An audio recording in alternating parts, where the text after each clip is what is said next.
Okay, well, from all the campuses, so to participate in the Oxford English Day 2023.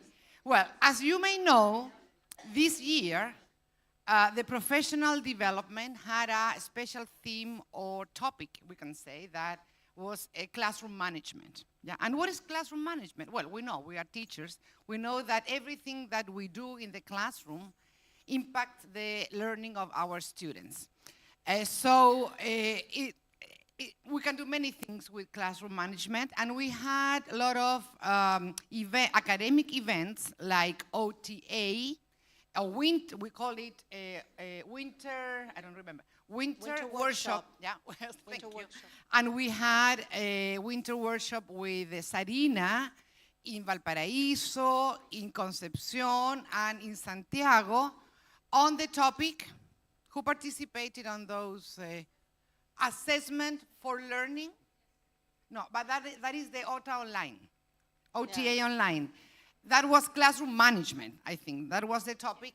And also we had Lucrecia Prat in Viña del Mar for teachers from the 5th region in April, May, I don't remember very well, talking about hack your mind, something like that. Okay, and then we had the OTA online, assessment for learning. And what else? And that the other one was global skills. Global skills. Well, many activities. Also the ELT seminar online that we learned, I mean, we practice and we learn new things about pronunciation and the use of the mother tongue and many other things. So this has been the topic. Well, and today, we have something different, something very special with a very special guest that I won't mention because that is not my role, but we're very happy to have her here. Marielena. Okay, well, thank you a lot. Claudia has made like a summary of what has been our professional development program throughout the year. It's incredible, it's been a year and here we are again since the previous Oxford English Day. That was the first one after the pandemic, so we have gone back into normal since quite a long time now. But still, I think it's a privilege. This is more than just a professional development instance. This is about being together, about celebrating ourselves for the commitment and the passion that we, and especially you, put into everything you do on a daily basis. And well, I think we should be very grateful to be able to be part of this great community, and OUP has always been very honored to be able to be part of this as well.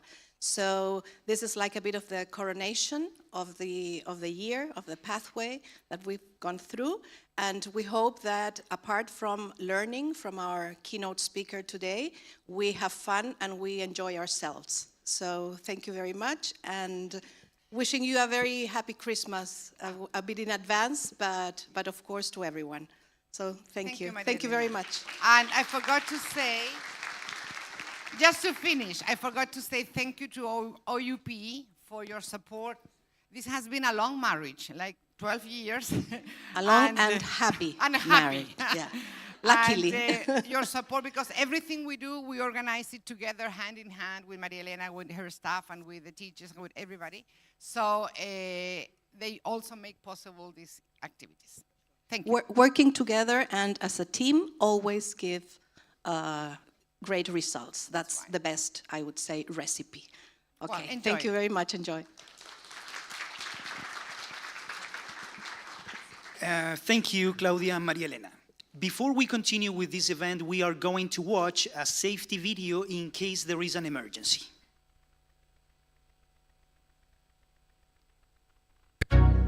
Duoc UC les da la bienvenida y le solicita su atención a las siguientes recomendaciones de seguridad.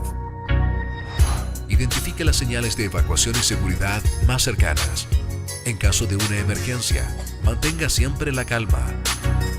En caso de una evacuación, ayude a niños, adultos mayores y personas con movilidad reducida. No corra, camine con precaución hacia las salidas de emergencia. Siga siempre las instrucciones del líder de piso, quien le indicará las vías de escape habilitadas. camine hacia las salidas de emergencias y diríjase a las zonas de seguridad debidamente señalizadas. Duoc UC agradece su atención. Thank you for your attention. Today, it's my pleasure to introduce you to Claudia Ferradas. Ms. Ferradas is a teacher, educator, and materials writer who has a degree in teaching English and has taught language and literature for several years. She holds an MA in Education and Professional Development and a PhD in English Studies. She's a visiting lecturer at different universities around the world and an affiliate trainer with Nile in the UK. She has worked in more than 20 countries, published poetry collections, and participated in anthologies. She's also a podcaster and a singer. Let's get ready for the talk. Let me explain encouraging mediation strategies in our classes. Ms. Ferradas, the floor is yours. Thank you very much. Hello, everybody. Good morning. It's absolutely wonderful to be back at Duoc, which in many ways I consider my home in Chile, because part of this happy marriage for 12 years has included me, in the celebration. So many thanks, Duoc UC, for inviting me again, and many thanks, Oxford University Press, for making my visit possible. So, we're going to be dealing with a concept that keeps becoming more and more of a buzzword in the profession, which is mediation. So bear with me for a second, I'm going to open my presentation.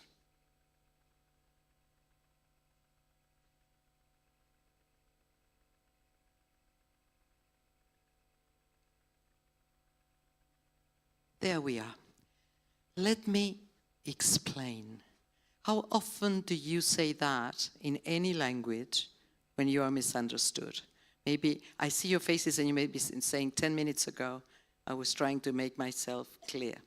So in order to start with that, I would like to start with a poem. Those of you who know me know that I tend to do that. Stories and poems are an integral part of what I do as a teacher. So this is a poem by this guy called Roger McGough, who is a Liverpool writer I enormously admire. And the poem is simply called You and I. And it goes like this. I explain quietly. You hear me shouting. You try a new tack. I feel old wounds reopen. You see both sides. I see your blinkers. I am placatory. You sense a new selfishness. I am a dove. You recognize the hawk. You offer an olive branch. I feel the thorns. You bleed. I see crocodile tears. I withdraw. You reel from the impact. Does this sound familiar? How often do we have a certain intention and we achieve exactly the opposite? This doesn't only apply to foreign languages, but to every form of communication. So probably we end up needing some kind of mediation. And if you think of the word mediation, you probably think of the law field, of people suing one another or bringing people into some kind of legal conflict. And if you look it up in the dictionary, that's exactly what you get. The definition of mediation is intervention in a dispute, notice the aggressiveness implied there, in order to resolve it. Even an arbitration, very often there's international arbitration when there's a dispute like this, a mediator, who may be the Pope, for example. Or, in more general terms, intervention in a process or relationship. It couldn't be more general. So why are we talking about this as teachers of English, thinking of our own classroom management? We are not here as lawyers, are we? We are not suing one another. So why are we talking about mediation? Well, let's see. What is it that we mean by mediation in our field? Instances when a learner, one of our students, or any user of a language acts as a social agent who creates bridges and helps to construct or convey meaning. And where have I taken this from? The famous Common European Framework, which, as you may remember, was published originally in 2001, and it has changed enormously the way we describe levels, even for textbooks. We used to say beginner, intermediate, advanced. Now we talk about A1, A2, B1, B2. Exams are graded like that, readers are graded like that, textbooks are graded like that. So this, even though we do not live in Europe and we do not need to follow the European framework, this has been tremendously influential on our profession. So, back in 2018, a companion volume, a kind of appendix, was published to the Common European Framework, which was then rewritten in 2020 during the pandemic.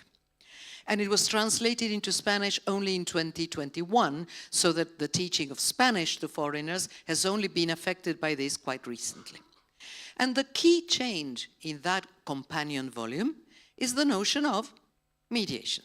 So that's why everybody, at least in Europe, is talking about mediation now.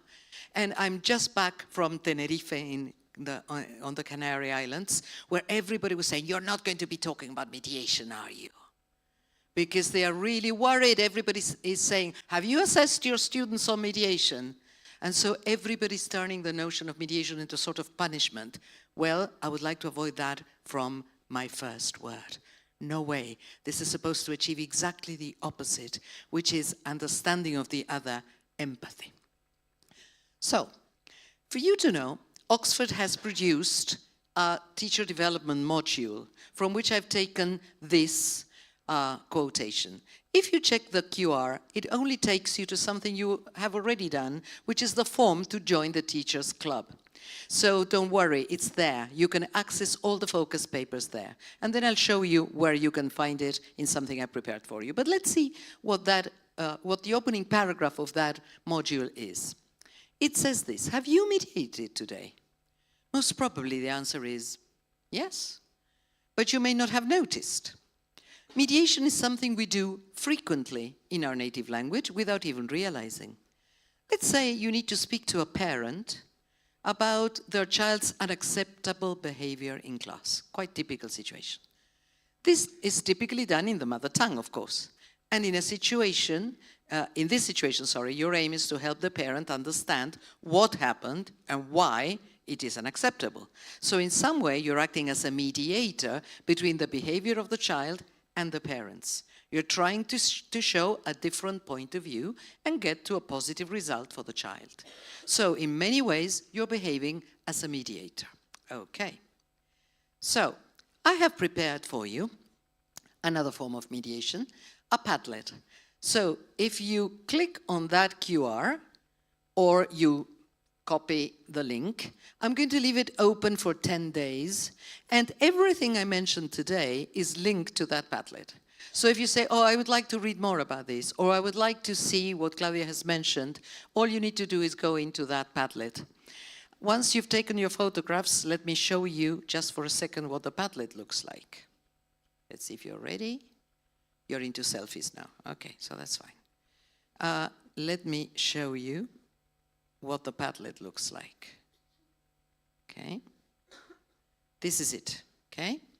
So it's called Let Me Explain. And you have here things I'm going to show you later. But here on Papers and Theory, you've got the companion volume to the Common European Framework with the whole text I'll be quoting from. And Oxford Teachers Academy on mediation, there's an OTA on mediation, and I haven't yet included the link to the focus paper because the page is under repair. So as soon as the repairs are over, probably this afternoon, I will include it as well, okay? So don't worry, it's all here. So back to the presentation, if I may. Right.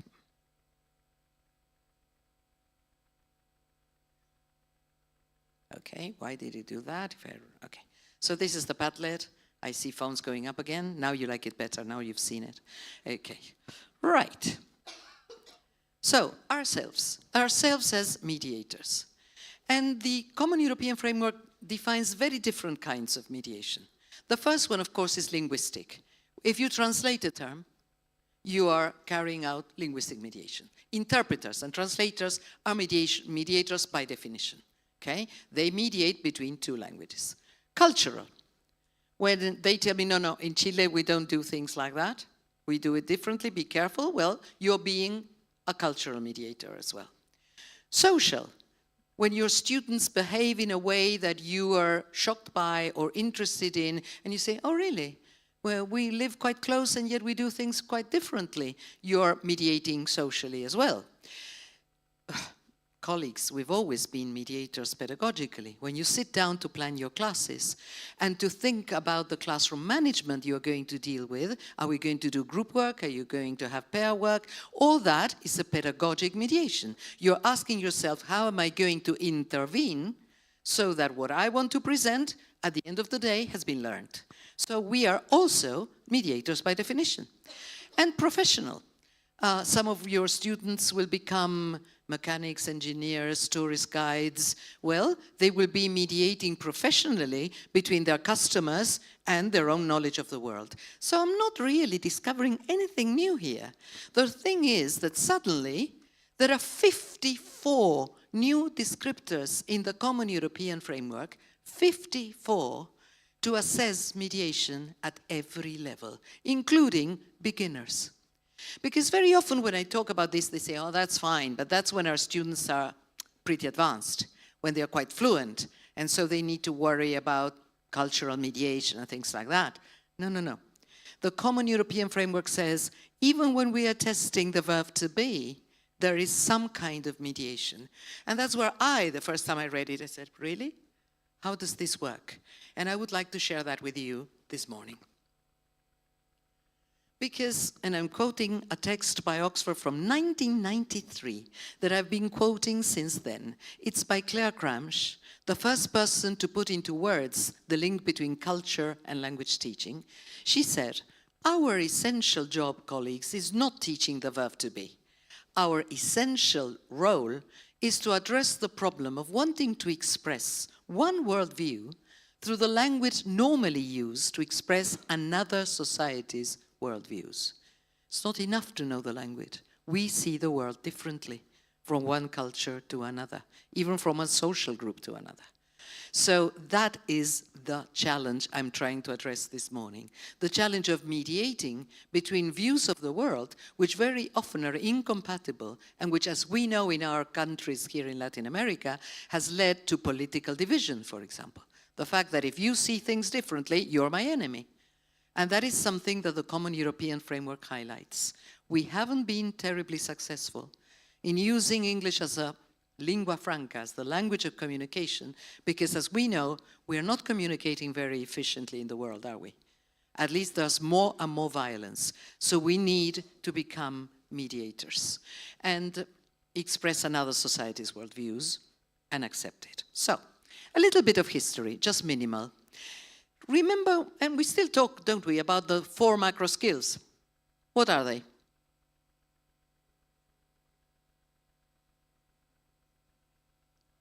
And we normally divide them into productive skills and receptive skills.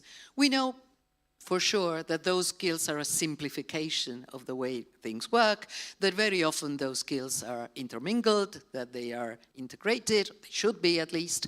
Well, when the framework was published back in 2001, they were already leaving aside that classification. They were talking about, as you can see there, reception and production, and they said that both led to, let's see, interaction. But look at this. The term mediation is already there.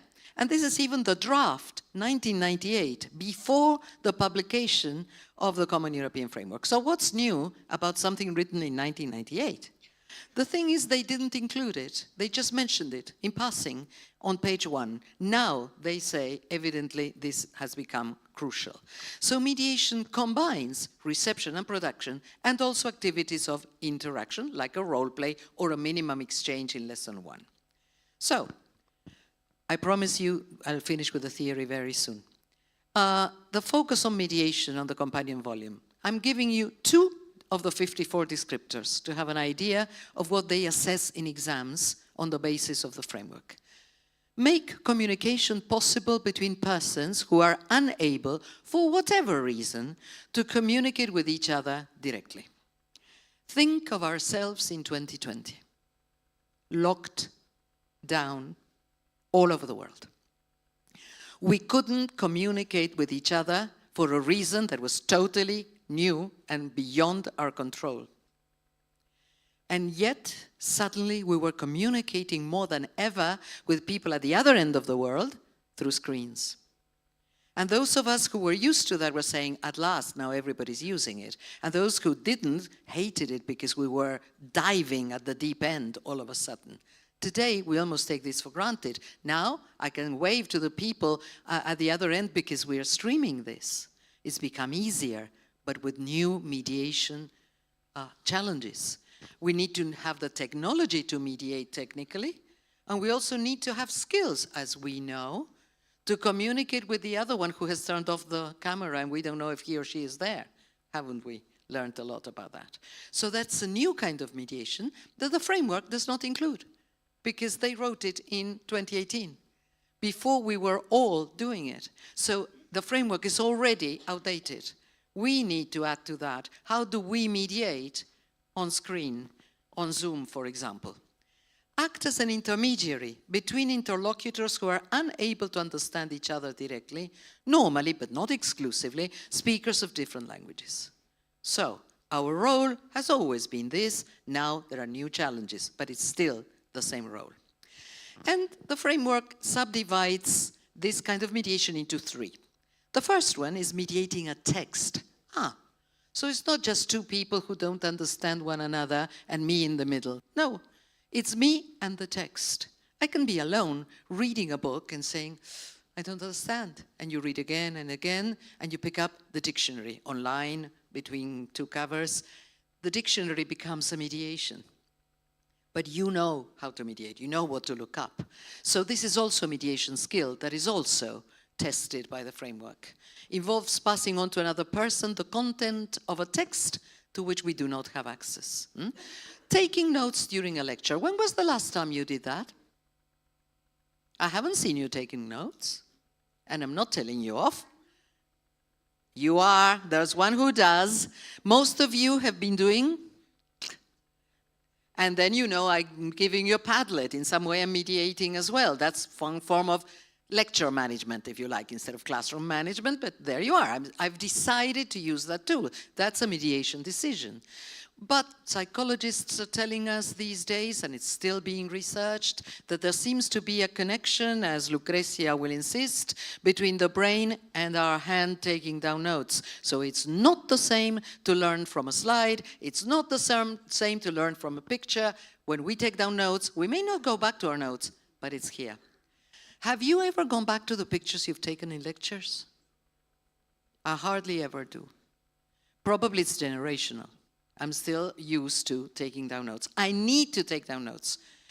So there are exams which ask you to take down notes as you're listening to something as one of the mediation skills being tested.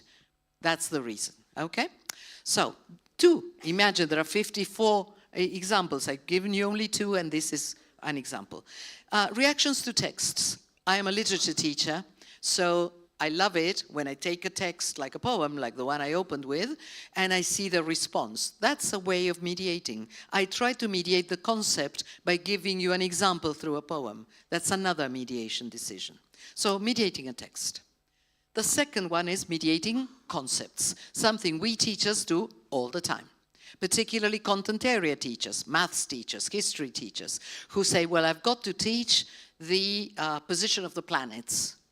That's a concept, the orbits, etc., that I need to introduce. And I ask myself, how am I going to do it? Pedagogic mediation. So that's another thing that the framework introduces. Facilitating access to knowledge and concepts, particularly if people cannot do it by themselves. So we teachers are there. Last but not least, mediating communication. So this is, users who have differences that do not allow them to communicate. And this is essentially, it says, to diplomats, negotiators, but also us, teachers, pedagogic and dispute resolution. So, have I said anything new? No. So nothing to be frightened about. So what's new in what's supposed to be new? Well, what strategies, what classroom management decisions are we going to make to bring all these aims, new aims, clearly into mind? For example, mediating a text, translating. Really, Claudia, you saying translating? I don't know you, but when I trained as a teacher some years ago, they said English only. I even saw a class where if you used a word in Spanish, in our mother tongue, they gave you, you know what, a tin, a can to hold. And you had to be holding it all the class as a punishment. So in the break, they said, ¿Quién tiene la lata? ¿Quién tiene la lata? It was horrible. It was, like being given a peaked hat. Well, the framework for several years has been saying, we've been wasting our time. We all translate, even mentally, to check. How often have you tried to introduce a concept, mediation, by bringing things or explaining, and the explanation is more difficult than the concept, okay? And then the student turns around and said, dijo tal cosa. And they translate to confirm.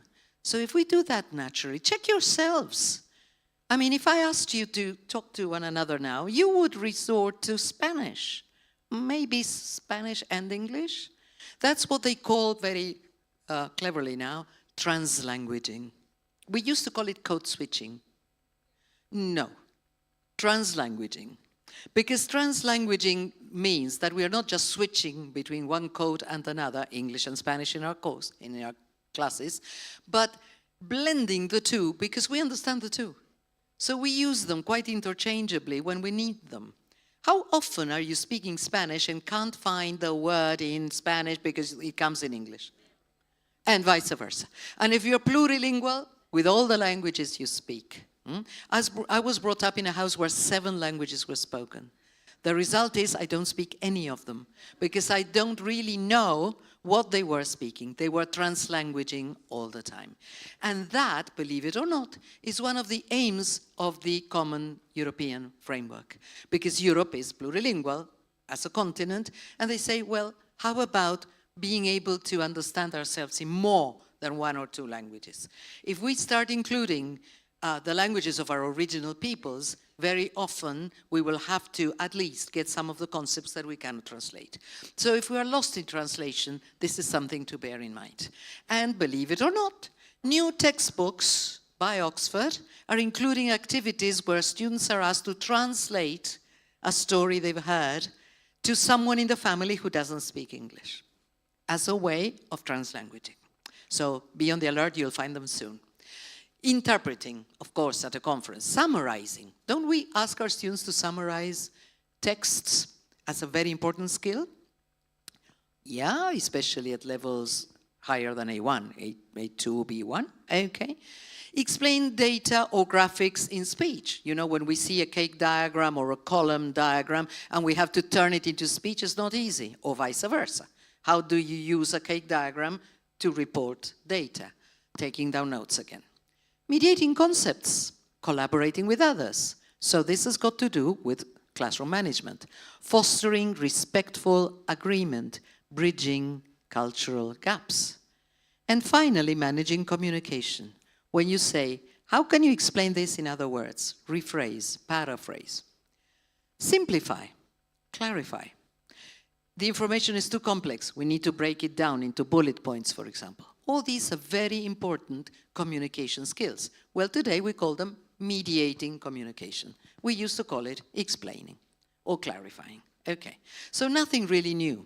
And yet, all these exercises now, those activities, very often in new textbooks, are called mediation.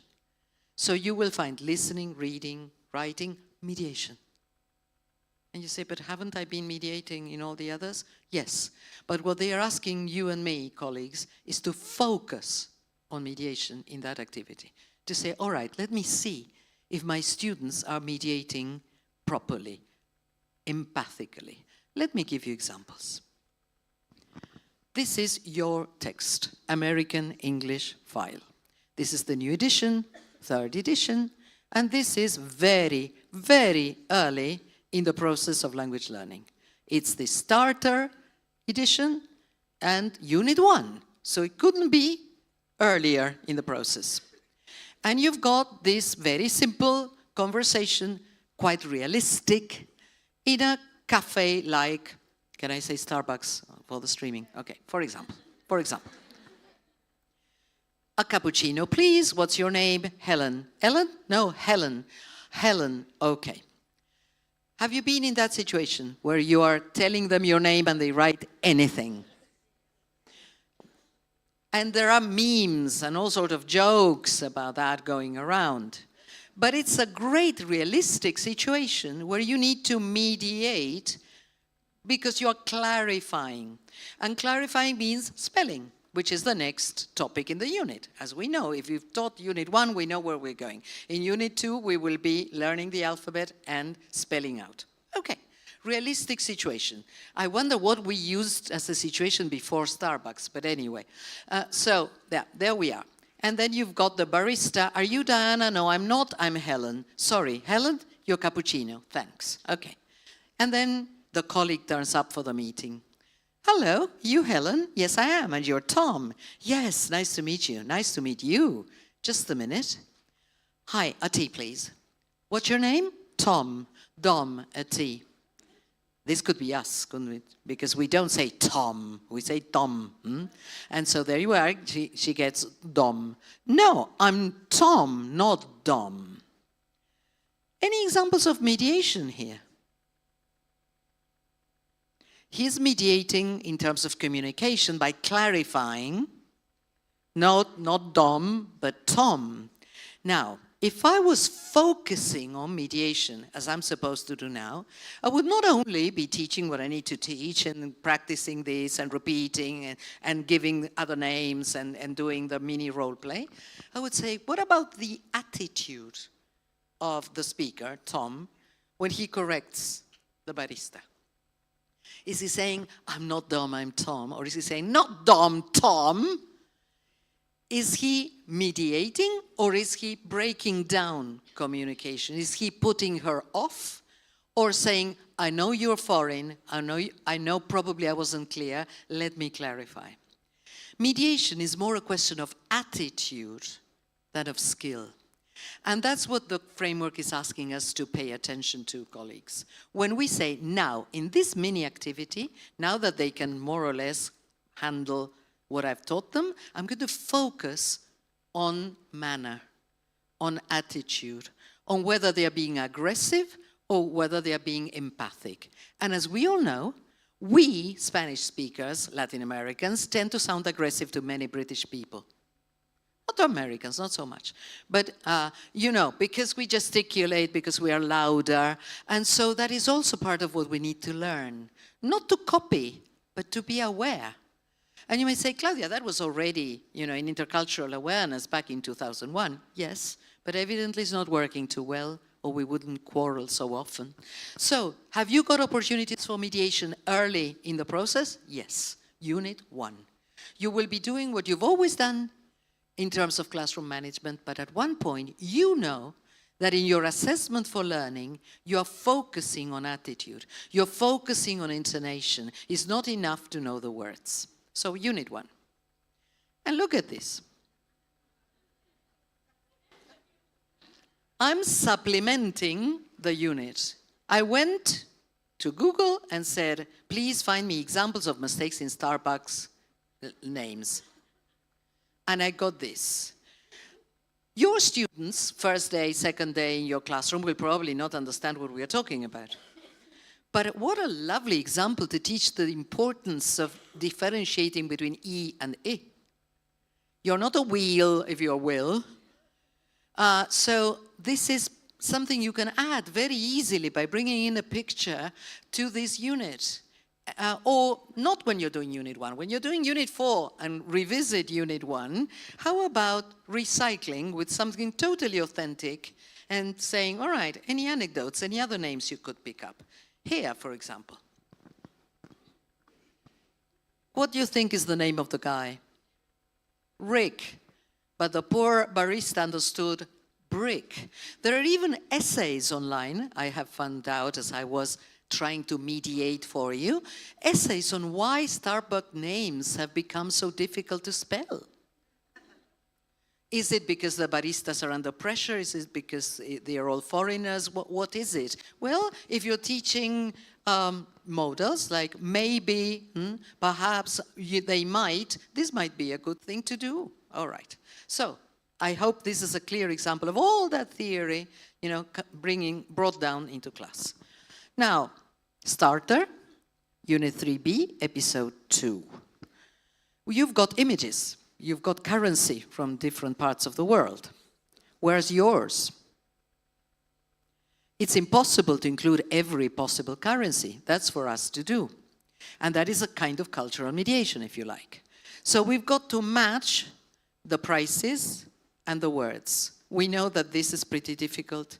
For us, numbers are very difficult to acquire quantity. We tend to translate mentally. It's one of the most difficult things to do in a foreign language. So that is a transfer, a mediation from one system to another, from image to number, from number to words. And if you're on top of that, you say, all right, and what is the equivalent in Chilean money? Don't ask me in Argentinian money tonight, please. That would not be good mediation, all right? We had a communication at what time about this? 1 o'clock in the morning. The central bank communicated the new measures at 1 o'clock in the morning. Is that efficient mediation? Okay, it depends on whose aims are being fulfilled. So you could say, all right, if we had Chilean money, how do we mediate for a tourist? So there's a whole focus paper published by Oxford that you can access freely, which summarizes the ideas I've been trying to present. And that's another form of mediation in the form of a summary through a focus paper. You will find that in the Teachers Club, that you have already joined. So just Google within it the focus paper, Mediation in English Language Teaching. And in terms of classroom management, this is what the paper says. Learning aims for mediation can inspire meaningful collaborative tasks. Yeah, you don't mediate by yourself. There's an other, there's somebody else. So if you say work in pairs, we've always done that, or work in a group, you have already the right scenario for mediation, for collaboration. Okay, we all know that especially in mixed ability classes, but in all classes, because all classes are mixed ability in some way or another, there's someone who's very good at drawing, and another one who's very good linguistically, another one who's very good at maths. So make sure you create tasks where they can all mediate for each other by helping the other with what the other one finds most difficult. That's the spirit of teamwork that Maria Elena was mentioning today. Okay? We all have our weaknesses and our strengths. So when we think about that in terms of classroom management, we're also encouraging mediation. And when you observe and you go around the groups, don't just check whether they are making mistakes in language, which of course we will do, because that's our role. Check, is one of them being bossy? Is one of them being impatient? Do they need help with mediating in the sense of listening more to what the other one is asking for? Pay attention to that. That is what mediation is all about. Being capable of being, the peacemaker in the group, the one who encourages communication, who builds bridges. So it should be a feature of your own assessment. And if you encourage feedback among peers, in 1 or 2 activities every couple of weeks, check if you ask them to give each other feedback on how they've been mediating. You don't need to call it mediation. Have they been listening? Have they been supportive? Have they made positive feedback comments? All that is encouraging mediation, nothing new. So, is this linked to all the so-called, at the beginning of the century, 21st century skills? The famous 4 C's, collaboration, culture, etc. Well, yes. For personalization, when you say, can you explain this in your own words? Can you tell someone who missed class what we did last class? That is encouraging mediation as well. Summarizing, reporting what you have learned. We've always done that. That's a form of mediation. Collaborative learning, problem solving in pairs or groups, brainstorming, probing questions. Is it authentic? Well, the purpose is authentic, even if the text is not. We've just seen an exchange in a cafe. It's not authentic. It's graded for a beginner, but the purpose is authentic. They could end up using that in real life, okay? So across cultures, in translation, through different registers and styles to provide opportunities to use the mother tongue as well. And above all, building empathy, mutual respect. All this has been transversely ringing through the minimal activity we've discussed. So let's see if we can get another one. How can develop tasks that focus on mediation outcomes? When we do our planning and we say, I'm going to be teaching greetings, I'm going to be teaching spelling, all right, can I in some way focus on mediation? Yes. All you need to do is think around the existing task and see how you focus on how they communicate. Find its potential, as I said, in mixed level classes, integrate them, but focus. Now I'm going to focus on mediation. Then I'll go on as usual. Encourage reflection on whether they've been successful. And how often do you do this, colleagues? Hand over your role. You can't do it with beginners, but when you say, are you interested in what happens when you order coffee? Okay, you are in charge of an activity next time. Plan an activity for me where you will deal with the activity and you will give instructions to the others on what to do. I've been trying it out with teenagers and they loved it. With adults, they tend to feel exposed sometimes, a bit more shy. So you will know what class this can apply to. But if you start handing over your role for 10 minutes every now and then, it can be very exciting if you are teaching the right group for that, you know. So, level 1, a little higher. You've got a listening and pronunciation activity on someone who has moved to Costa Rica, and so he is under culture shock in many ways. The landscape is new, the fruit is different, the food has changed, but the rules of communication are very different. Do you hug? Do you shout? What do you do? And as usual with these texts, they offer great opportunities for personalization. So what you have here, let me show you. Oh. Yeah, it says in Spain, well, let's fill in Chile, I think we, so okay, he is comparing the way they drive, the way they speak, the way they treat tourists, the way they talk, etc. How would you rewrite that for Chile? That is an opportunity for personalization that textbooks offer very openly. And then there's a writing activity. Write 3 forum posts for people visiting your country about habits that might surprise them. Use at least 1 adverb of manner or a modifier in each post. So, authentic purpose, posting, you're practicing the language you've taught, and personalization because you're going to talk about Chile. Great. But do we have the words to talk about ourselves? Very often, we have the words in English to talk about English-speaking people, but not about ourselves. Maybe the words cannot be translated even. So, we need words, true, which are basic to mediation, like, let me explain, or what do you mean by, or I'll give you an example of what I have in mind. Okay, I'll give you further details. So you need to choose, adapt, and supplement materials to provide these opportunities. But there's more than that. They need the vocabulary. This is me. I need to explain very early to a foreigner, who may be Chinese or German, in English, how to make a good mate. This was my own mediation little activity, so easy. Because I go to YouTube and there are millions of YouTube videos explaining how to make a good mate. Guess what? I wonder if I would drink it. Very often, they are totally wrong, or they apply to certain regions of my country and not to others, to the family across the street, but not to mine. So it's a perfect opportunity to say, no, no, no, no, this is wrong. And it's very empowering for the students who can produce their own videos or their own texts to contradict the gringo who has got it wrong. What would be the equivalent in Chile? What would you need to explain to a foreigner?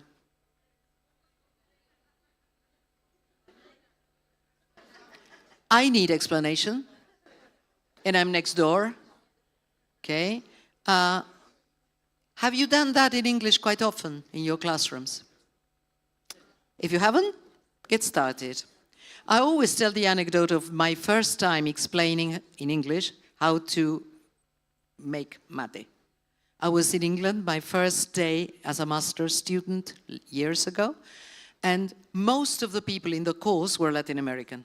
Uruguayans, Argentinians, one Chilean from Concepcion, and one Saudi Arabian poor woman. And when the first break came, they started passing around the mate. And before the pandemic, we used to drink out of the same bombilla or bombilla, if you prefer, and you know, disgusting, but anyway. And I've never, ever had mate. I don't like it. In my family, my dad would have mate all the time, and I wouldn't. So I went and queued at the coffee machine. Horrible coffee, by the way. But anyway, I was queuing. And this Saudi Arabian was behind me. And she asked me, Claudia, how do you manage not to get addicted to the drug that your friends take? I said, drug? Oh, mate. Right. Well, you get and you put and she started walking backwards because I was being obscene. And then I noticed I didn't have the words. How do I say el mate? You take the mate y pones la bombilla. I couldn't. And that's because I could say to be or not to be. That is the question. I taught Shakespeare in my class, really. That was my area of expertise. But I couldn't explain how to make a mate fluently because I had never done it.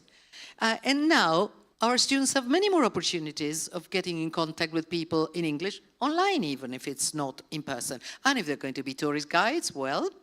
So maybe you need to design an activity like mine, my project on how to make a mate. I spend like half an hour in sessions like this one with colleagues from Argentina, just quarreling on how you make a proper mate. They will not come to an agreement. So authentic communication. And so I said, all right, where do we find texts from which we can extract the vocabulary that we need on our own context?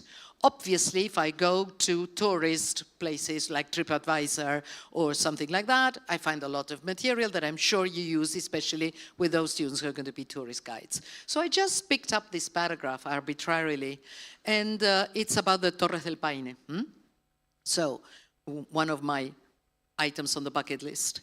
In the Torres del Paine Park, we discovered the great variety Chile has to offer from end to end. We began in the fjords, one word you need, of Patagonia, and cruised along from glacier to glacier. So I have been marking in a different color all the words that wouldn't possibly appear in the unit in the textbook that I would need to add if I wanted to guide someone and say why they need to visit Torres del Paine.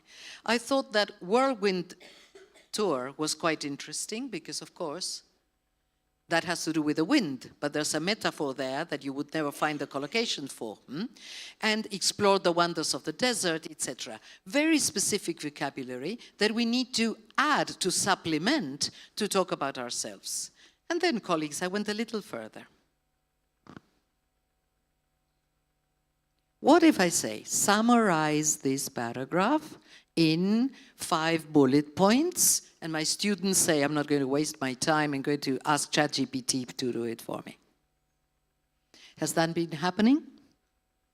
It will. Very soon. And I've just finished reading a book called Artificial, where there's a kind of debate among neuroscientists about what artificial intelligence can do as compared to our own brains.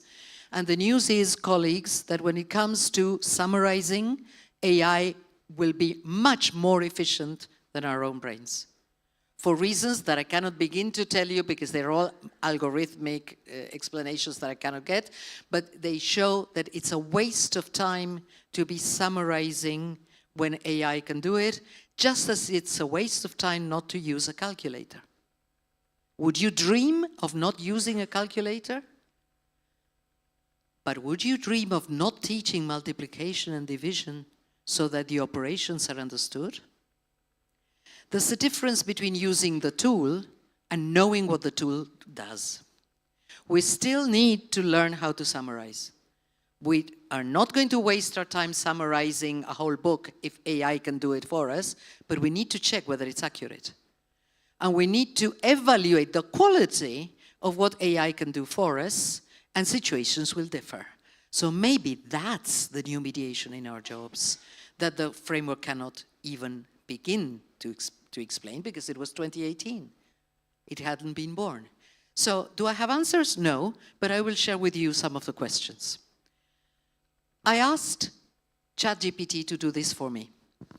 You're an experienced travel guide. I gave it, this is what you call the prompt, right? I gave it a prompt where I gave ChatGPT a role. As when we do in class with role playing. You are a shop assistant at Starbucks, okay? Am I working for Starbucks today? Sorry for the cafe. You're an experienced travel guide. Please give me some advice about the 10 best things to do in Santiago de Chile. I'll be spending 3 days there in December. This is absolutely true, and I needed the advice. And you say, Claudia, why didn't you go to TripAdvisor? Because this was faster. Just that. So I asked, have a look at what it told me. I'm not going to read it. Have a look.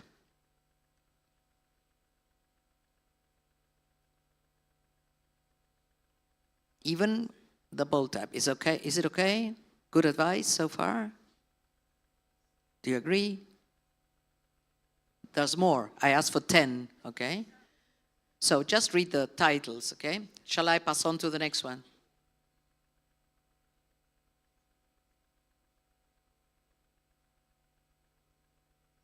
So you agree, quite okay? You would add others? There are 3 more. Let me show you, and then we'll go back. Evidently, Concha y Toro has sponsored ChatGPT. Could be another winery.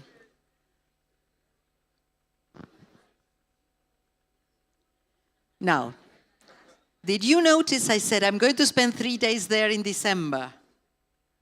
I expected some advice about December, not only about Santiago de Chile. See what it does at the bottom. Remember to check local event calories. Thank you, dear, I can do that. You don't need to tell me, you're not my mother. For any special December festivities or events happening during your visit, enjoy your trip. One of the things ChatGPT does beautifully is being polite. And when you say, I told it once, got you. Because I asked it to summarize a novel I was dealing with I have reading groups, international reading groups, and we were reading the Booker Prize winner. And I said, summarize the text for me. And it said, no, I can't, because that novel doesn't exist. And I said, got you, it exists, and it's just won the Booker Prize. So it got back to me, I'm very sorry, but I'm only an artificial intelligence tool. And I can only check information until, this was months ago, December 2021. I tried again a month later, it did it. I taught it. And that's the one thing we need to know. We are mediating for them for free. Everything you tell them, everything you correct, every information you feed into this software will be part of the information they'll be using. Thank you very much. So that awareness is something we need to develop in our students. If they are techies, they will develop that awareness in us.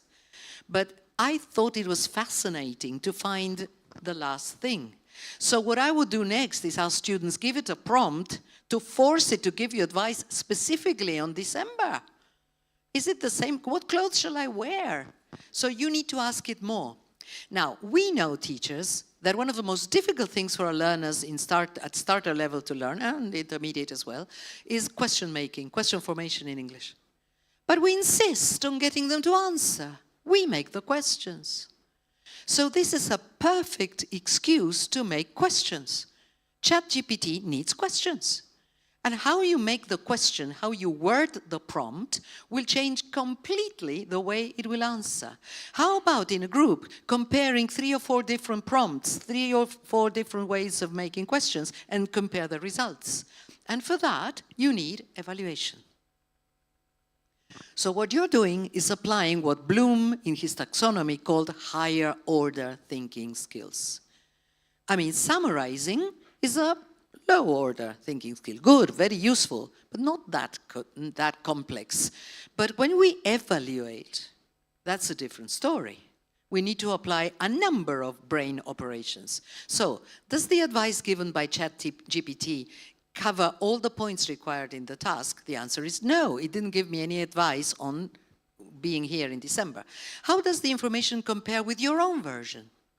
Compare, contrast, see where you were better. Which do you think is better and why?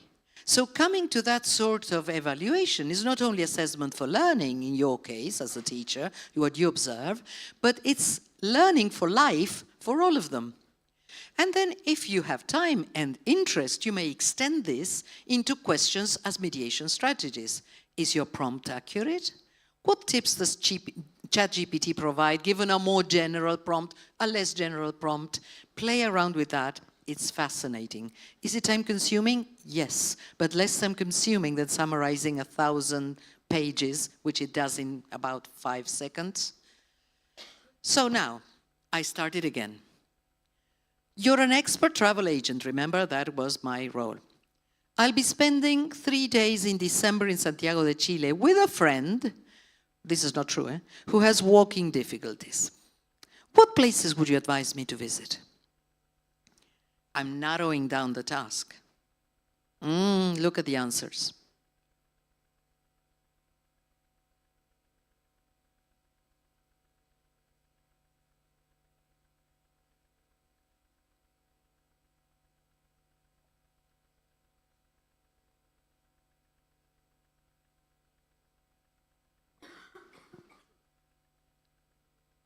Has it done the task? Not at all. It's very good, like politicians are not really giving the answers. So if our students are going to be using these models, beware. So excellent to apply evaluation skills. How would you supplement, or what new prompts would you give it? So it becomes totally realistic in terms of reading skills and mediating between artificial intelligence and yourselves. What a challenge. Fascinating. It's great to be living in times of constant change, isn't it? So, one task I've been using lately with my adult students, which has given me lots of laughs in the class, which I always welcome, to recycle instructions. Let's see how you would do it.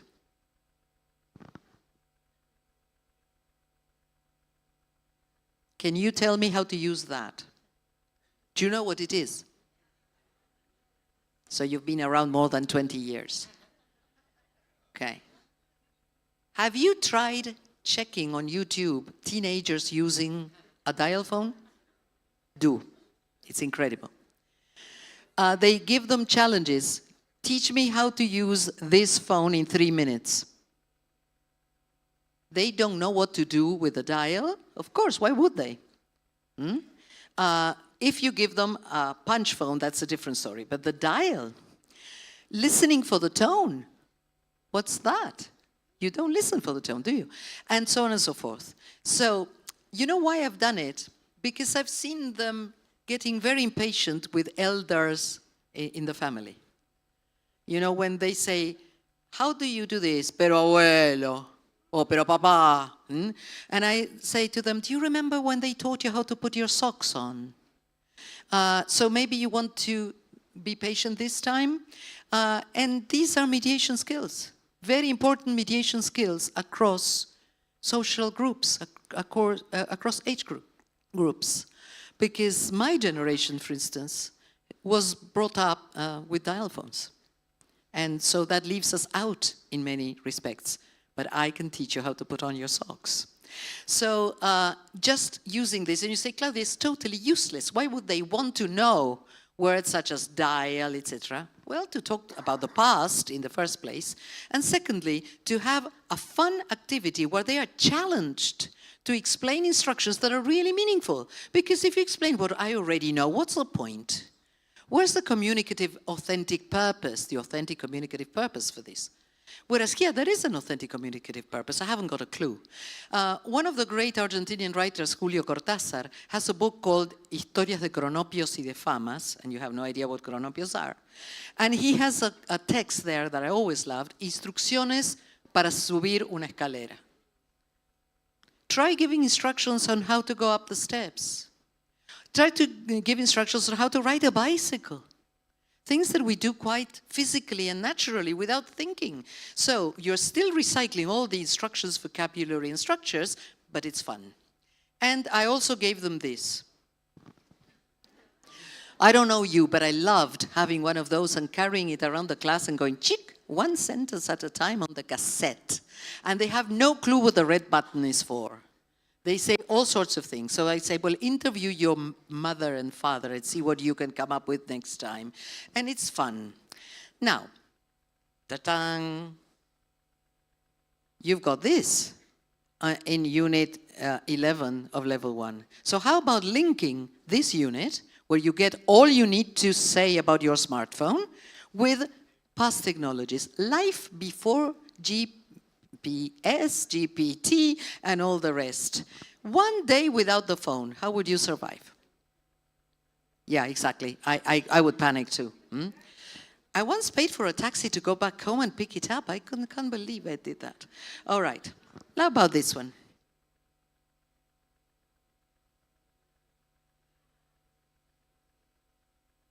Are you saying, I hope they will know?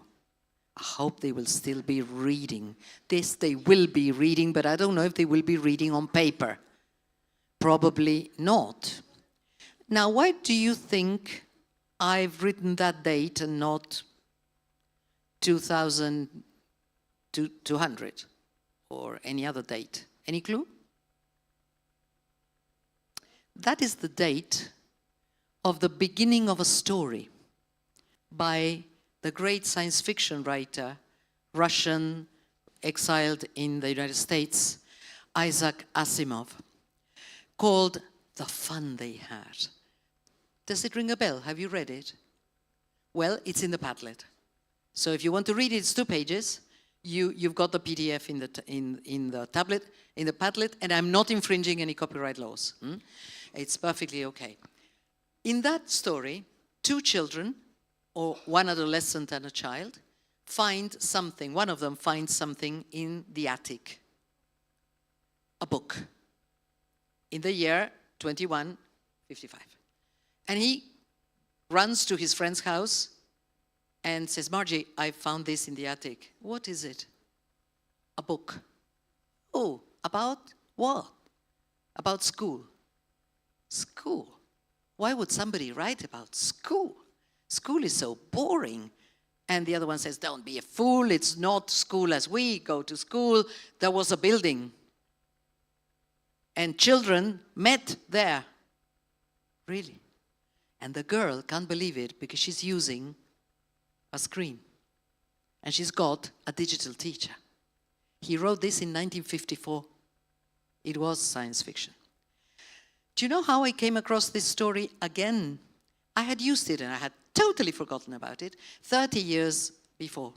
And one of my students from 30 years before found me on Instagram and said, Claudia, do you remember that story we did?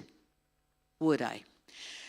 Where the students had a screen with a teacher on screen. And I said, Asimov, she remembered.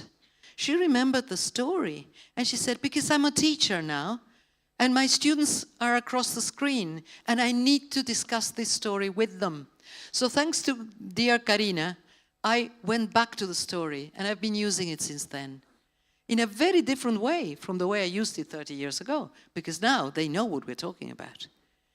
And it ends up with the words, the fun they had when we went to school and went to a building and met other students and were bullied, you know.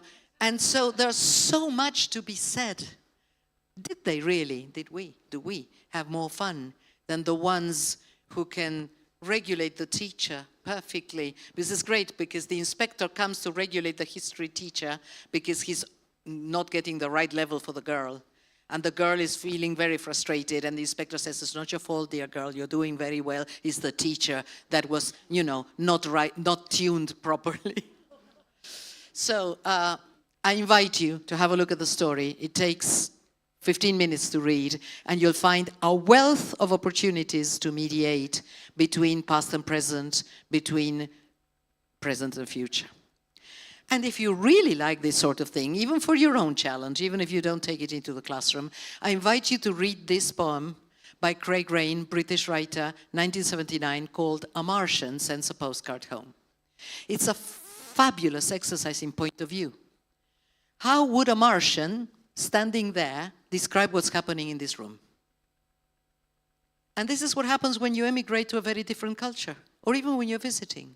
Everything looks as if it were another planet. And this is how he describes a book. Instead of calling it a book, he calls it a Caxton.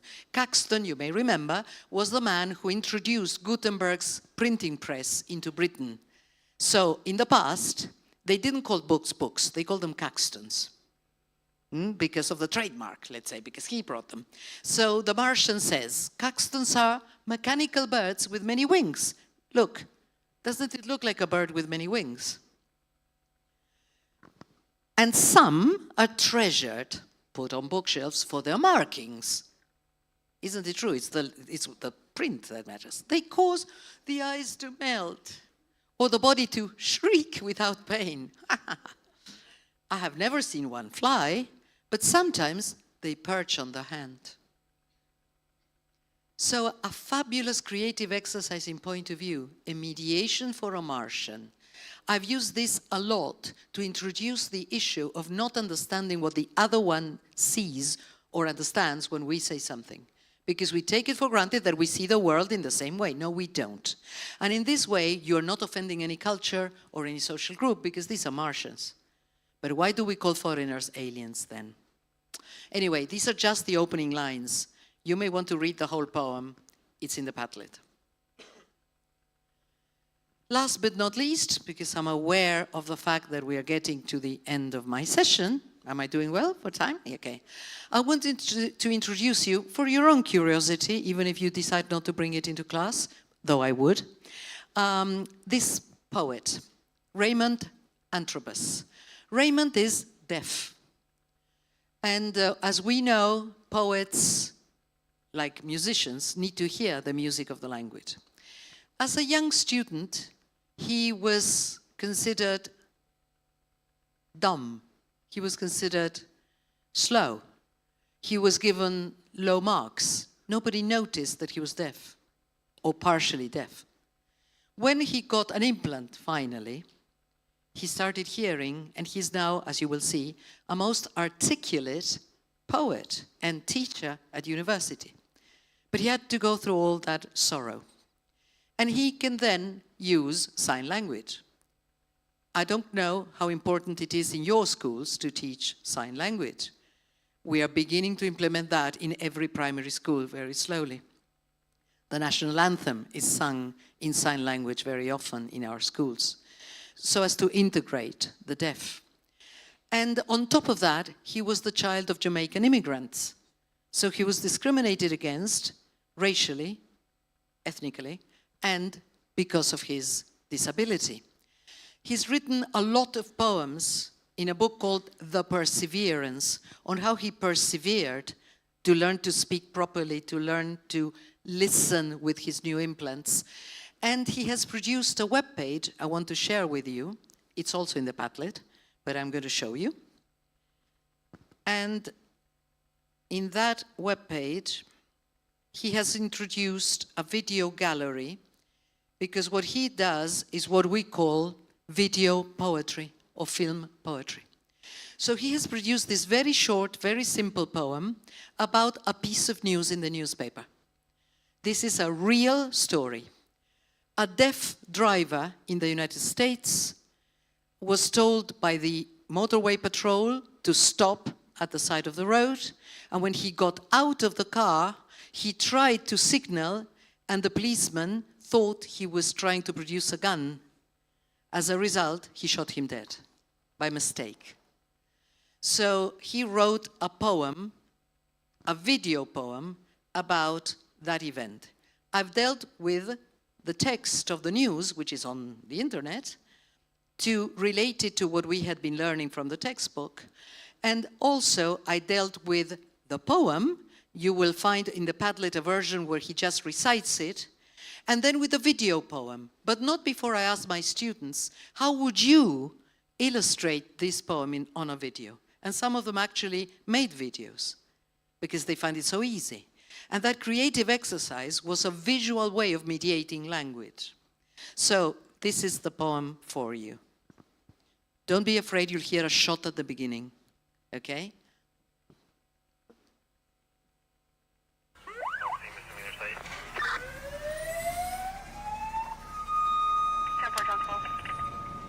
When Daniel Harris stepped out of his car, the police officer was waiting, gun raised. I used the past tense so this is irrelevant in Daniel's language, which is sign. Sign has no future or past tense. It is a present language. You are never more present than when a gun is pointed at you. What language says this if not sign? But the police officer saw hands waving in the air, fired, and Daniel dropped his hands, his chest bleeding out onto the concrete meters from his home. And I'm in New York coffee house reading this news on my phone when a black policewoman walks in, 2 guns on her hips. My friend next to me, reading the comment section, Black Lives Matter.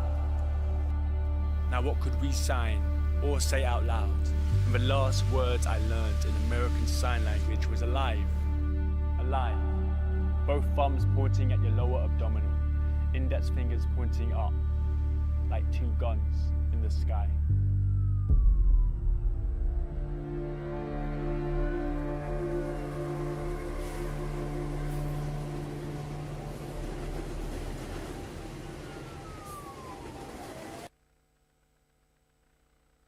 Okay, some video poem, right? So, the ultimate form of mediation, empathy.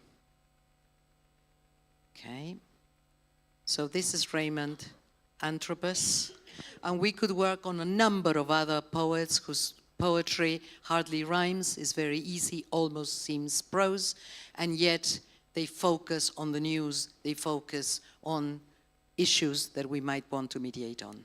So I'm coming to the end of my session, but there will be surprise after break, and this is where you can contact me if you want to follow me on Instagram. I post things that you may be interested in, or on my webpage you'll find extra materials, or you can always write to me if you've missed something you wanted more details on. Just let me know and I'll reply as soon as possible.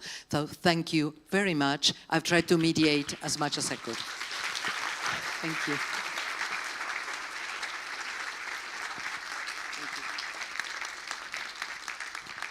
Thank you, Ms. Ferradas, for such an inspiring and insightful talk. Now, as we transition into an intermission, we invite you to stretch your legs and get some fresh air.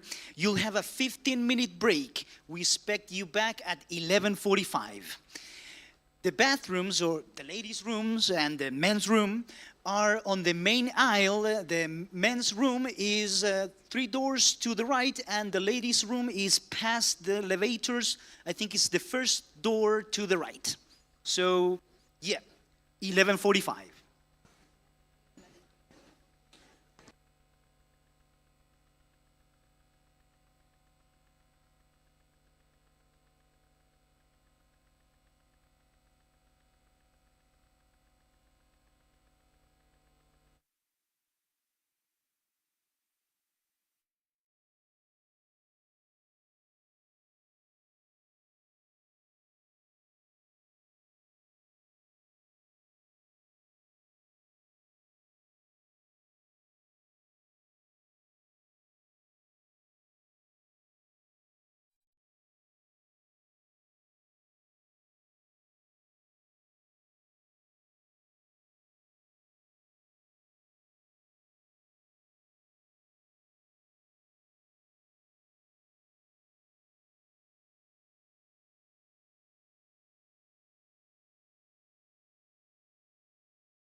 Hello? Hello. Okay, welcome back. How are you doing? Are you okay? Yes? Are you having a good time? Perfect. Now, ladies and gentlemen, it's time for a pleasant surprise. Our keynote speaker, Ms. Claudia Ferradas, has a special gift for you. Let's get ready to experience a unique artistic moment. And we need to say to the people following us on YouTube that this part of the event will be silent due to copyright issues. If you're here, that's different. Okay, those of you who've heard me before have probably heard me tell a story. Story. Okay, if you've heard it before, apologies from me, but you know what it's like. A good story can be told 1,000 times, and it will grow in you every time. So how does story start? Not shyly and all together. All together. There was a woman, and this woman was bored. She was bored with sweeping the same pavement day in, day out. Bored with talking to the same grocer about the same groceries, to the same butcher about the same meat at the butcher's, with talking about the same men to the same gossipy neighbors. And she lived in a small village in a valley, and she could see from the other end of the hill that there must be another village, because even though she couldn't see it, she could see smoke coming out of what must have been a chimney, a fireplace, every evening. And she was so eager to go down the road and then up the hill and down again and find that village in the next valley. But, you know, she had no money. A woman on her own on the road, she didn't dare. But one evening, she got so fed up with the gossipy neighbors that she decided that the next morning she would start her trip. And so she did. She got up early. Before the sun was up, she put 2 slices of bread in her pockets, and off she went up the road that took her to the top of the hill. And then, by the time it was midday, she was hungry, she was thirsty. She took some water from a stream that ran by the road. She ate one of her slices of bread, and she could see the village down in the valley at the other end. And she was so looking forward to it that she didn't even feel tired. And she started walking downhill, and then when she was hungry again, she ate the other slice of bread, because she knew that that evening she would be welcomed into a house. She was already daydreaming of arms opening wide, doors being opened, a steamy bowl of soup being offered, and a crunchy slice of recently baked bread, and then, a comfortable bed to rest her tired bones. And she was wrapped in those thoughts as she reached the beginning of what looked like a village, and the sun was setting. So she'd walked all day, and she got ready to knock on the door of the first house. She took a deep breath and knocked on the door of the first house. And the second, and the third, and the fourth, and the fifth, and the sixth, and the last. And no arms were opened wide, no doors were opened even, no steamy bowl of soup, no crunchy slice of bread, no. Every single door was slammed on her face. What was she doing wrong? She couldn't imagine anybody being so rude in her own village. And as it was getting really dark and she was hungry, tired, and angry with herself and with the world in general, she needed to find a place to spend the night. And she saw a barn at the end of the road, just where the village petered out into the fields.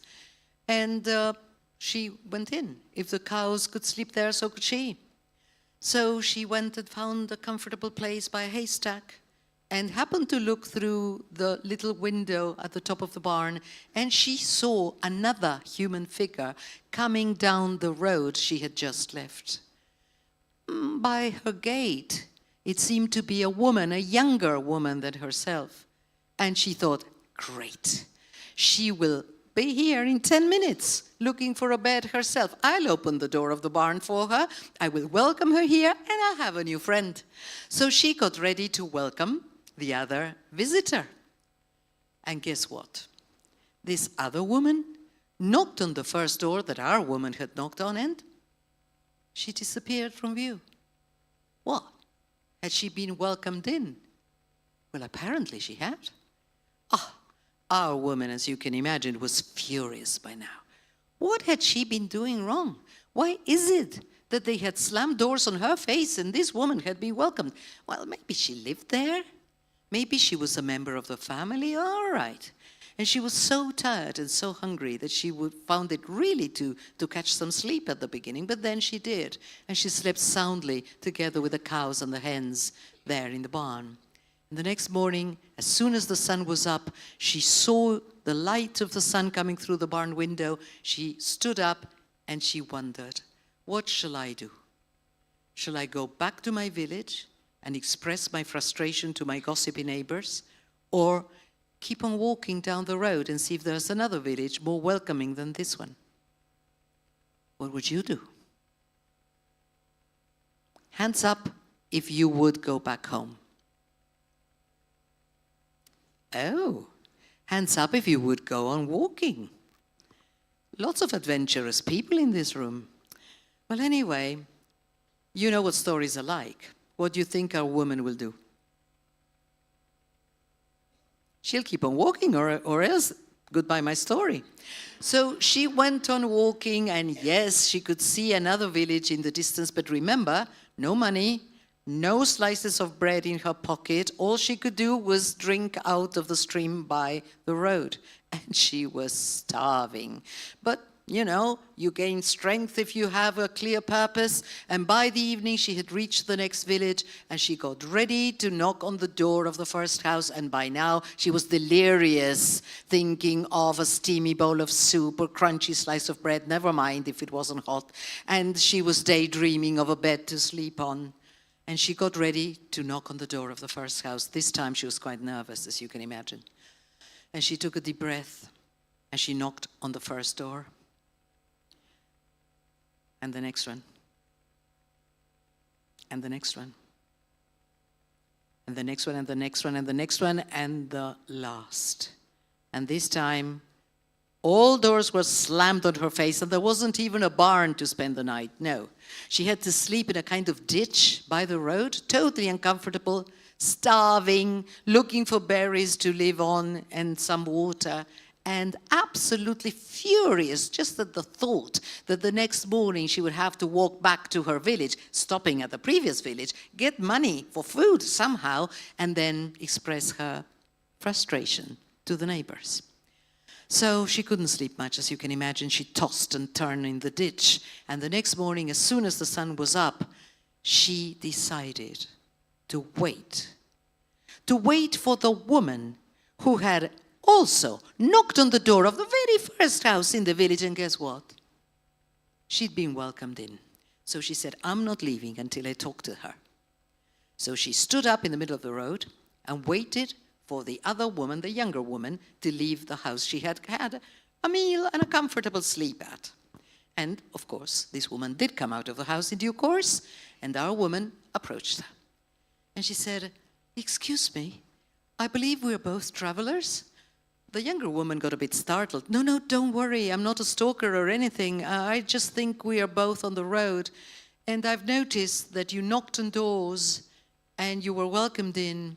And I had to sleep in a barn and then in a ditch because doors were always slammed in my face. Can you help me?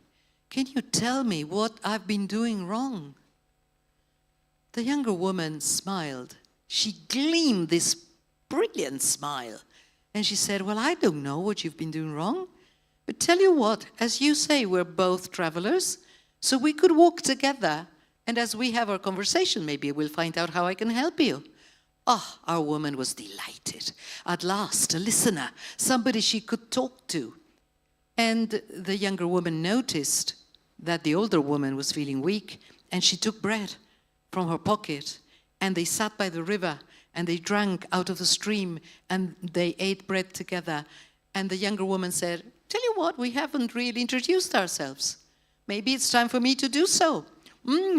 Our woman munched her slice of bread and said, yeah, let's introduce ourselves. I'm very pleased to meet you, young woman. My name is Truth. And the younger woman said, very pleased to meet you, Truth. My name is Story. And so it was that these two women started walking together. And believe me, they tell me that if you want to climb the Aconcagua, or if you just want to cross from my country to Chile, or if you walk the streets of Santiago or Buenos Aires, or if you go all the way to Europe or Asia, and you name it, you're going to find them walking together.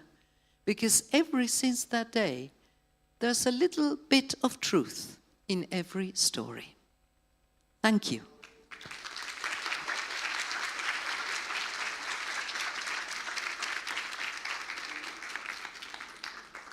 Well, story and truth, fake news, artificial intelligence and deep fakes. I use this story a lot to talk about serious issues. Like, as the poet said, nunca duele la verdad, lo que no tiene es remedio. And I thought, truth, story, how much we like to be told tales that we are happy to believe in. Human nature, right? And I thought of a unit in your textbooks. Do you recognize it? Is it successful with your students? Because we all like to be told about the future. And others say, don't tell me, fortune tellers, what's that, okay? So I just thought, maybe if they are excited, or on the contrary, if they reject this, maybe they want to know about a book I've written, which is called Archetypes, and which is a series of monologues by the arcana of tarot. They speak in the first person, and they give you a message. That was my excuse for poetry during the pandemic.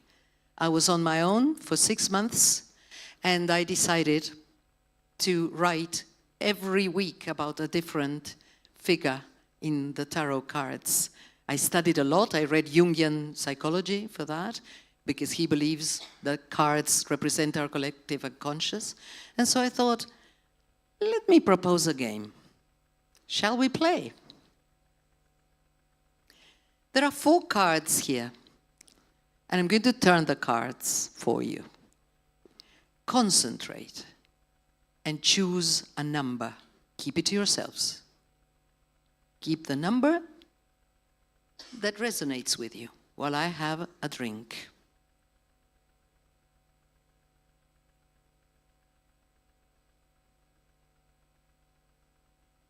Ready? Okay. Who has got number 1? Very few.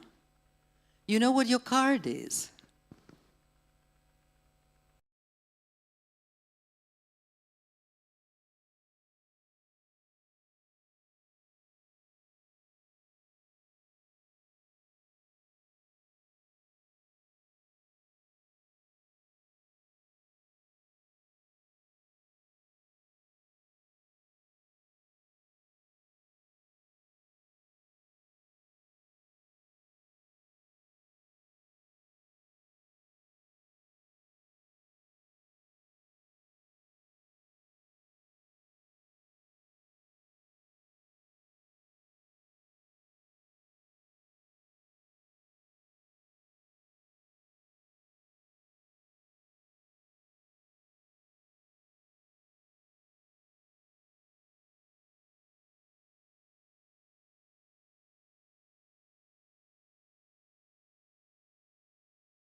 Mother and girlfriend?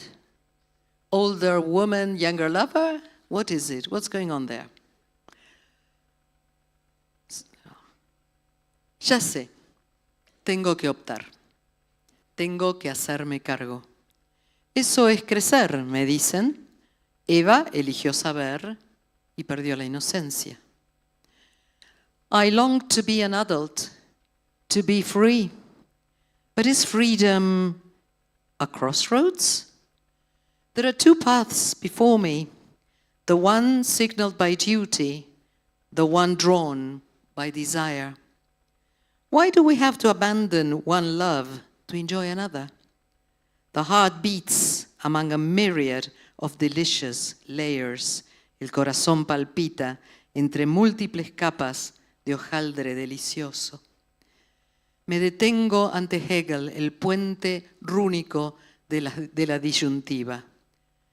Si la elección nos expulsa del jardín, que los dioses decidan por nosotros. Orestes eligió y fue la diversión de las Euménides.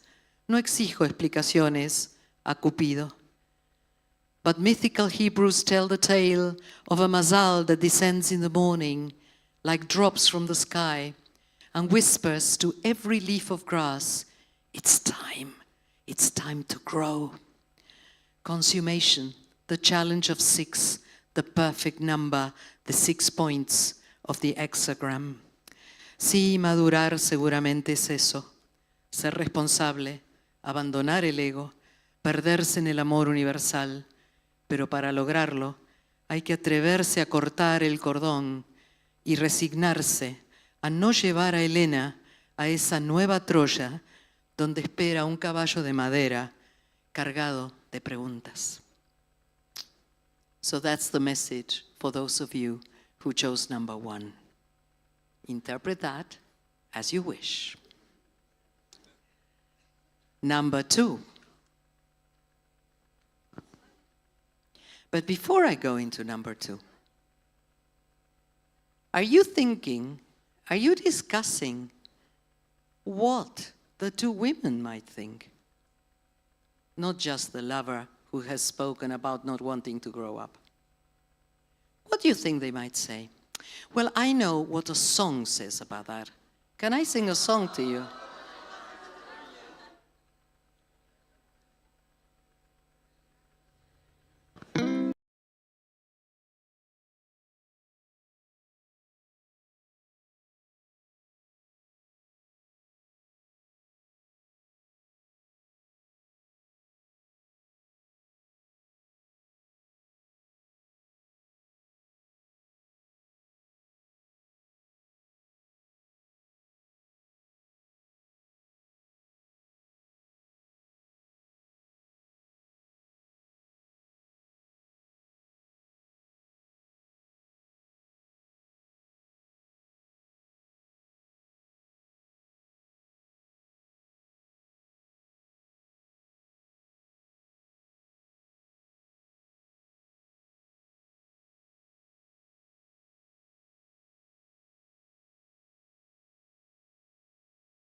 Thank you, gracias.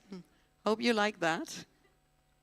So, the lover and his choices, or her choices, never take the gender in those cards seriously. So, number 2, who's got number 2? Oh. One of the Christian cardinal virtues, temperance. Maybe you're in need of that? Maybe? That's card 14. Notice how they wrote the Roman 4, how different from us.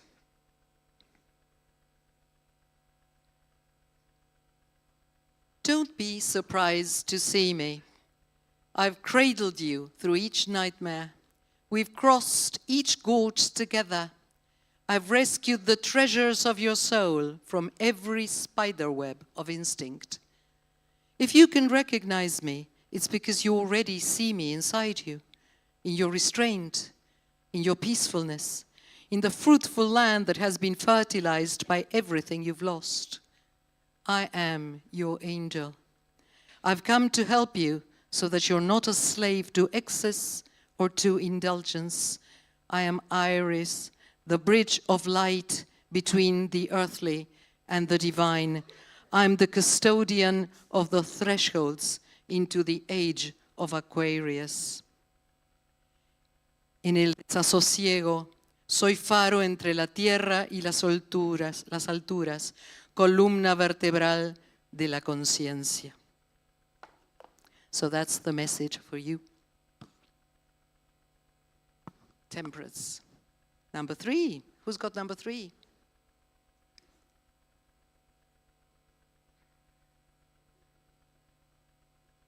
Wow. Sign of the times. This is the card that represents 2024, you know. Don't be worried. There's a cataclysm, but look at those 2 people. They're happy to fall, and they'll fall on their heads, and that's fine. The tower means extreme change. The collapse of something that is too old to go on like this. It needs a big, big change. So you've got to be courageous and jump out. So are you ready? Ha llegado la hora del derrumbe. Como en Babel y tantas otras veces, una lengua dorada de la llama divina, caricia de una pluma, derribó la soberbia que vivió encaramada en mis almenas. Siento cómo penetra el fulgor luminoso, retumba en mis cimientos recibiendo con goce el estallido, rayo del nuevo orden, granizo de Betel, trueno de Zeus. Salten, celebren la caída. ¿No ven que su prisión se desmorona? Están naciendo para una nueva etapa. La libertad es cómplice del vértigo. Yo permanezco erguida. No hay nada más entero que lo que ha derribado un cataclismo. Don't forget, no hay nada más entero que lo que ha derribado un cataclismo. So, ready for another song? You need it. And I need a drink.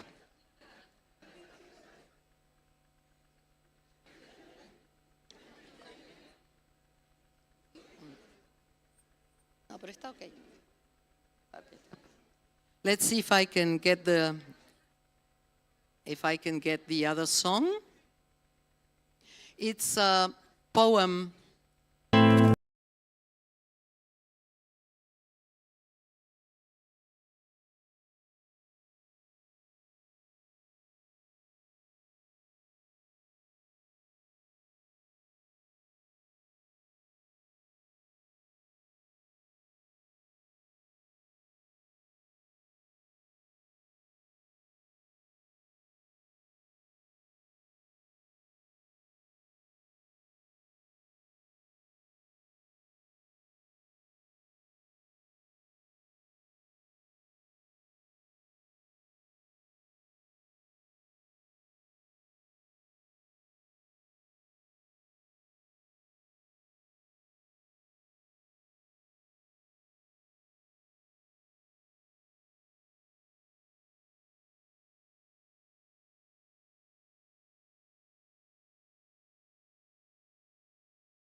estrella.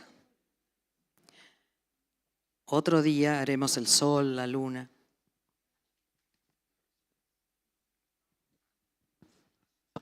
The light has led me to this brook. There is no chariot here, no temples, no palaces.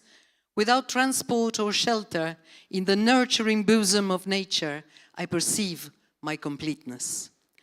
There are no more masks, costumes, distractions, company, just the 2 alchemical vessels I received from the generous angel that has granted me temperance.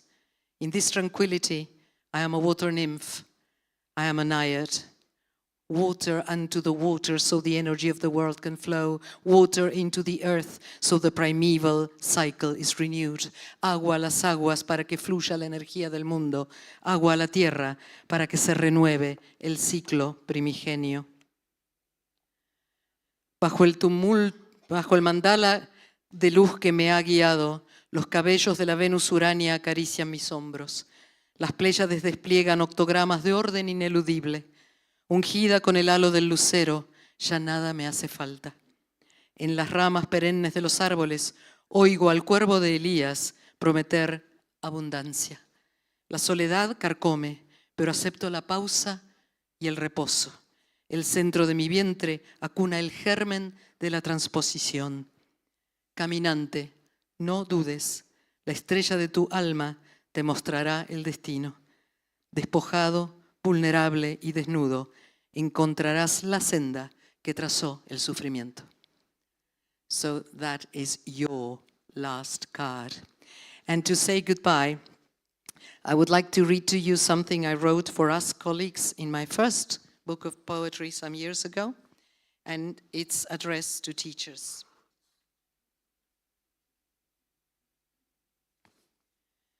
Profesor de lenguas, la palabra es tu arcilla. Te deseo que goces tu oficio de alfarero y con ella modeles un cuenco tan sonoro que en él vibren los ecos de pueblos y culturas. Que reverbere intensa la voz de la poesía, que las identidades en él hallen su canto. Que tu vasija sea caldero en que resuena la palabra fundante, dando forma y sentido.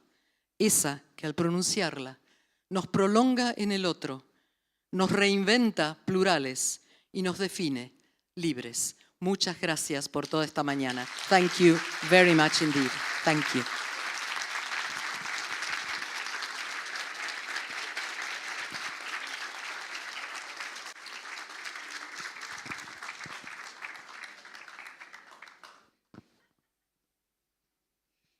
Thank you, Ms. Ferraz. That was a lovely presentation. Please give her another round of applause, please.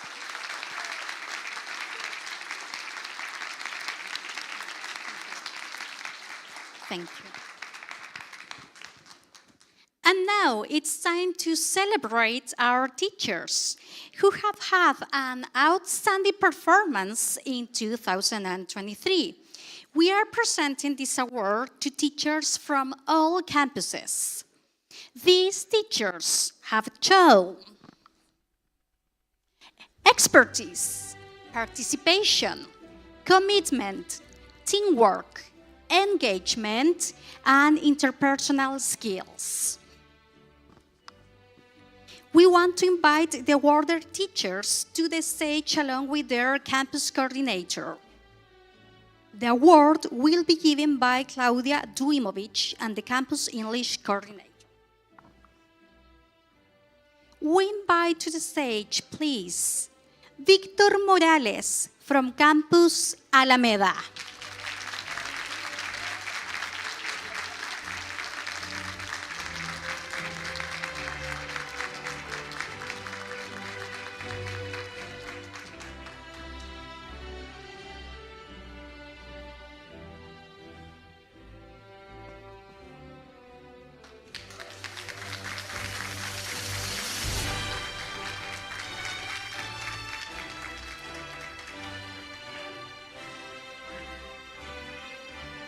From campus Padre Alonso Valle, María Andrea Pérez.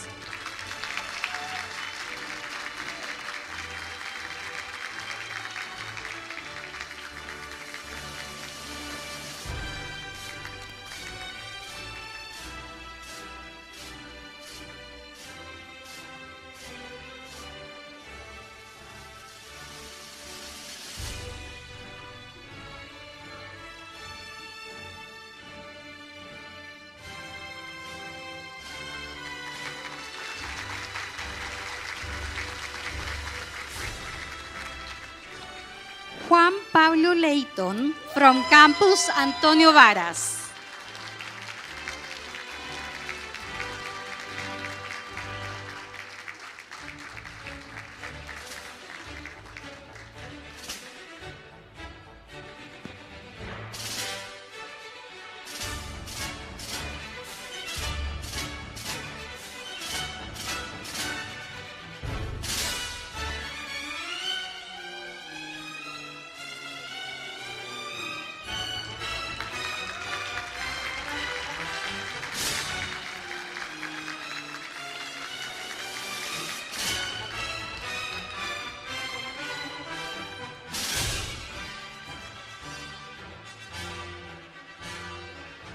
From Campus Concepción Arauco, Marisol Osorio.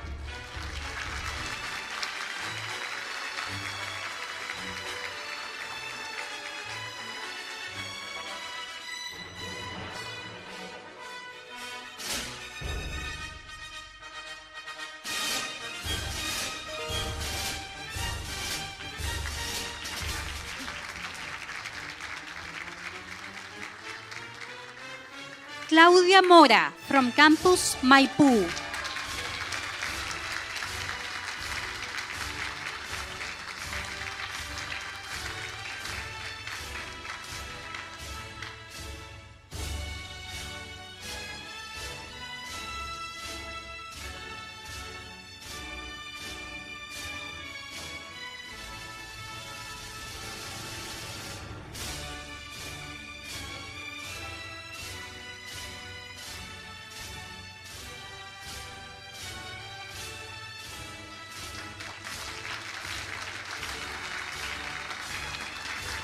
From Campus Melipilla, Isaías Cortés.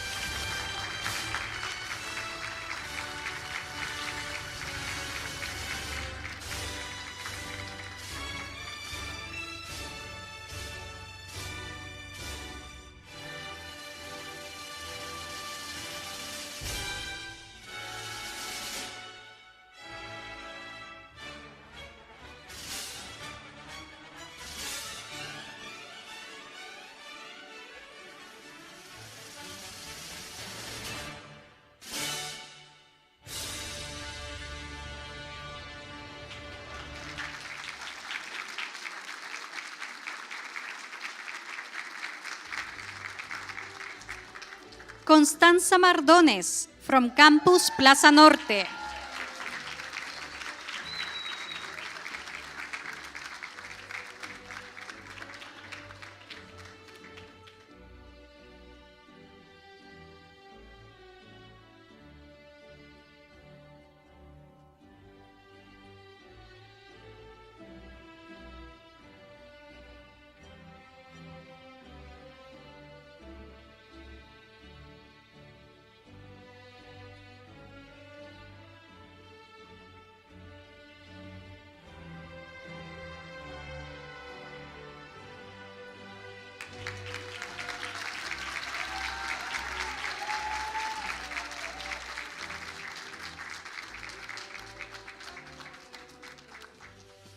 Paloma Collao from Campus Plaza Oeste.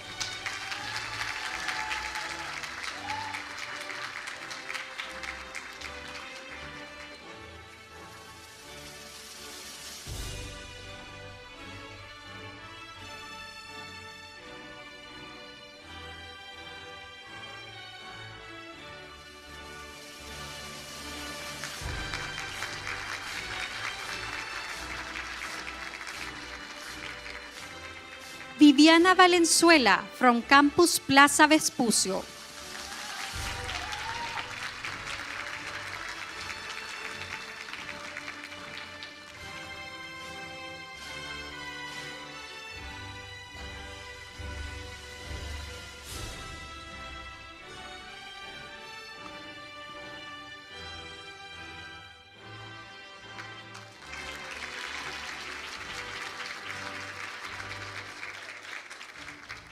Diego Mendoza from Campus Puente Alto.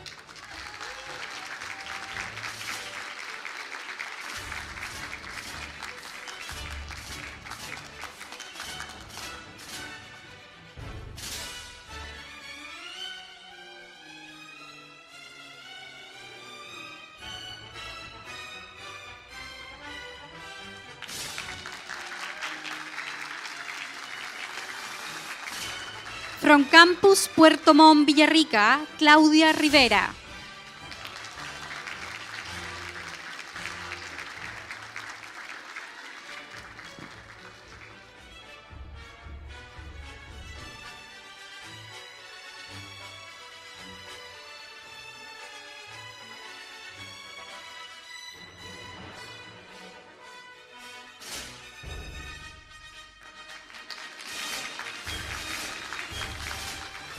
Belén Nahuel, from Campus San Bernardo.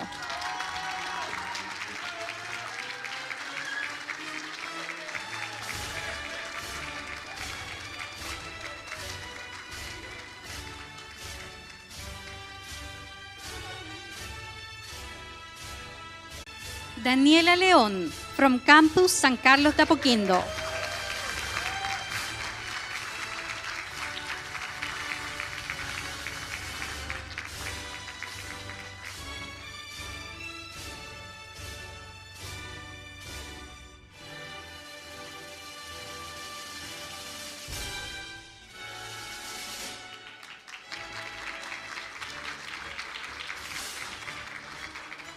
From Campus San Joaquín, Freddy Utreras.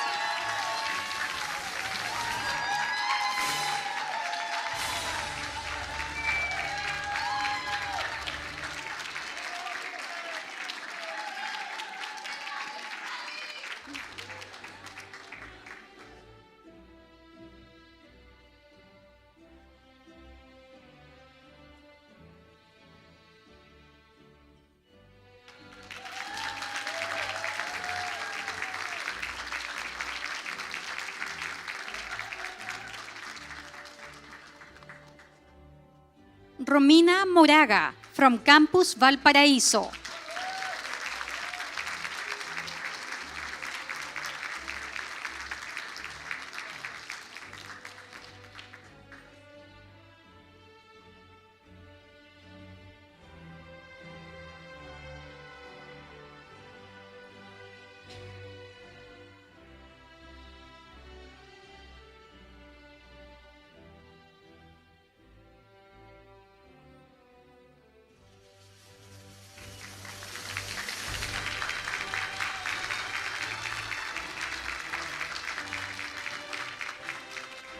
Gabriel Mellado, from Campus Viña del Mar.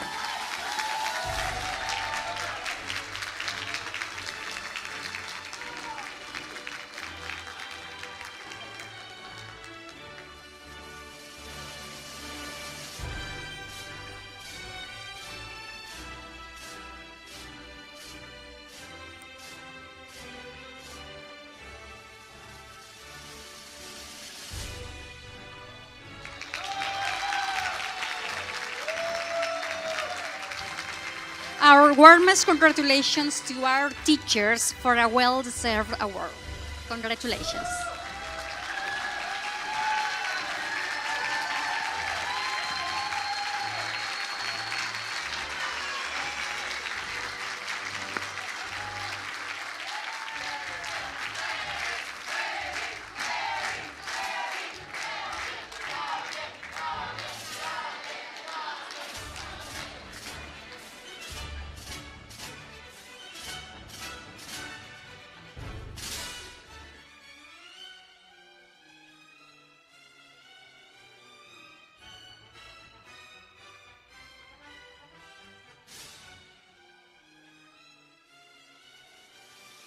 Thank you.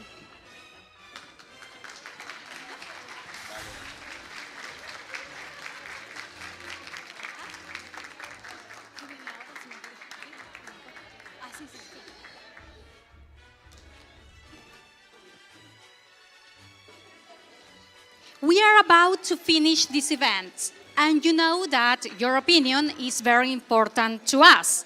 So please, scan the QR code on the screen and take a survey about this event.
Thank you, fellow teachers.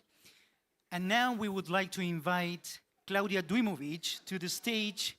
We have a special surprise for you. I mean, for our guest. Sorry, Claudia Ferradas. I'm so sorry. We invite the two Claudias, please. Yes.